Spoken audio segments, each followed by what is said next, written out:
Hello and welcome to the Quiver channel. I'm Jason, your host. I have high blood pressure. I will always have high blood pressure. No, it's not because I have excess salt in my diet, because I don't. It's not because I eat the wrong things, because most of the time I don't. It's not because I'm overweight, even though I am overweight. It's not because of any of those things. It's not because of a long-term disease. What it is because of autism, bipolar, and ADHD, and PTSD. My brain is always in fight or flight mode. My brain is always jumping from one situation to the next. A person who is autistic or has bipolar or has ADHD or has all of those things will never be able to relax like a so-called normal person will. They'll never be able to let go. I will never ever be able to let go of the problems I face because they're always there.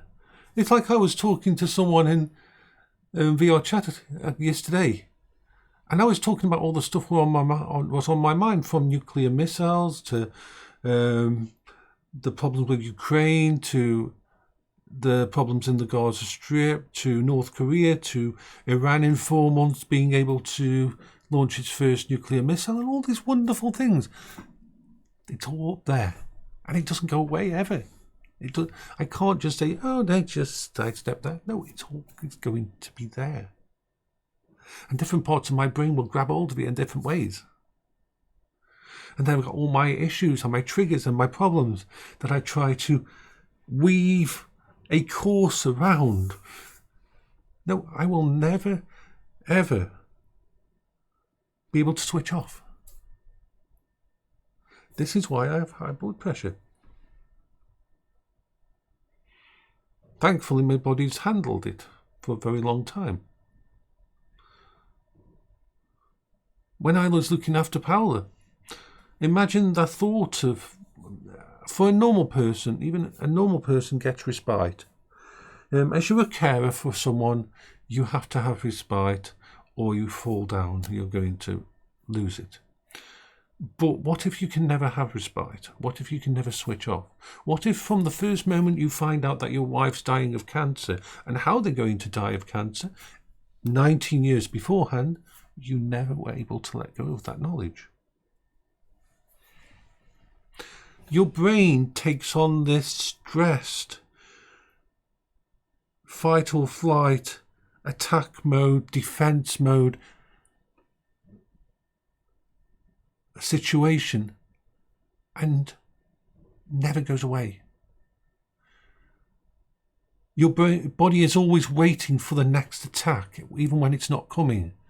And your brain can never just let go. The closest I ever get is when I'm singing in VRchat, or when I'm playing a game, or when I'm talking to you on here. All the time for my entire life, I have been in stress mode. I have been in thingy, and there is no way to stop it. There's no way to completely disconnect from it, because my brain doesn't have the ability. Because that same ability that would disconnect me from that is the ability to switch subject matters, and I don't have that. Like I said to people, if you ask me a question, I'm going to have to answer it. I'm going to have to answer it in the way I want to answer it, and you're going to have to let me finish answering it before you ask the next question. Because until I finish that subject train, I can't turn the track. I can't go elsewhere.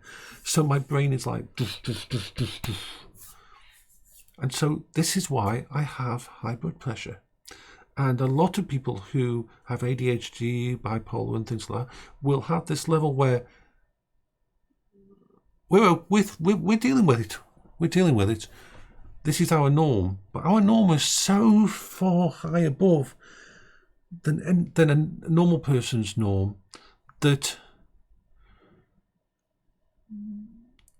you just cannot imagine it.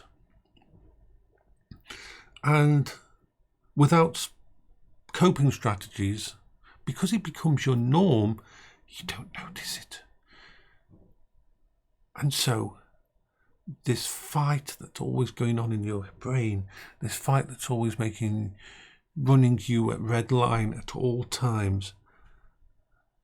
Yeah, I'm surprised my part isn't given out. I'm surprised thankfully my body can handle a lot of this shit.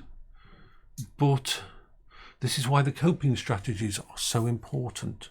They never get rid of it. They never ever get rid of it. It's never gone. It doesn't ever. I don't ever take a holiday. I don't ever take that kind of thingy. I don't ever get the respite or the removal completely. But VR and stuff like that, and singing and doing all of this and doing my streaming and everything else that I do, and the retro gaming and everything else that I do, lessens it all down a bit, just a bit. And remember, the other thing is, because of my problems, like knowing that I'm in remission from bowel cancer and it will come back, and knowing that Beryl's going to die one day due to the stuff that she's dealing with, unfortunately, those things I can't get. They don't disappear from my head ever. They don't go away, do they, Beryl? And I'm going to take my doggies downstairs now to have some food. So yes, that is why I am. A lot of the times, sometimes it comes out. Like last night, I was on chat with people and thingy, and I was so dark and doom about nuclear war and everything like that. Oh God. It's stuff that's in my brain all the time. Once something goes in here, it never goes away. I never fully remove myself and let go. And this is why for 18, 19 years, why I was a primary carer for Paola, I never took a day off. I never took a respite. It wasn't that my mum wouldn't take over. It wasn't that people wouldn't give me my brain. What was the point of me leaving the place? I would never be able to stop thinking about what was going on. There was no point. I just had to deal with life and with the situation. So yeah, well, you'll find that a lot of people are dealing with ADHD, autism, bipolar, all these kind of mental issue type thing. The stress becomes invisible to them. It's masked by everything else, but they are under absolute stress. The steam engine inside their head is redlining, and the boiler is about to burst and break at all times.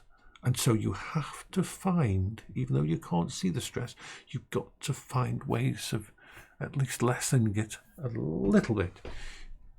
With me, it's VR, gaming, and all these things that I do with my friends and everything. You've got to mentally force yourself to do these things, because otherwise you don't see the train coming. You will break down. You will completely lose it. You've got to. You are not like other people that can just forget about these things. This is one of the things I've noticed when I talk to people in VRchat and that. If you're talking to what I would call a neurotypical person, a normal person, what we call a normal person, oh, I wish I had that. They don't have to think about all these things. They don't have to remember all these things. They don't have they can switch gears. They can do other stuff. It's not always there, screaming at the top of their brain. Sometimes it's an effort just to actually stop yourself from screaming. But the screaming's going on in there all the time. So take care of yourself. And to those that are on the normal track and are able to just switch from one thing to another and it go away and de-stress, oh, you're so lucky. You are so lucky. You're so lucky. I hope you're all having a good day.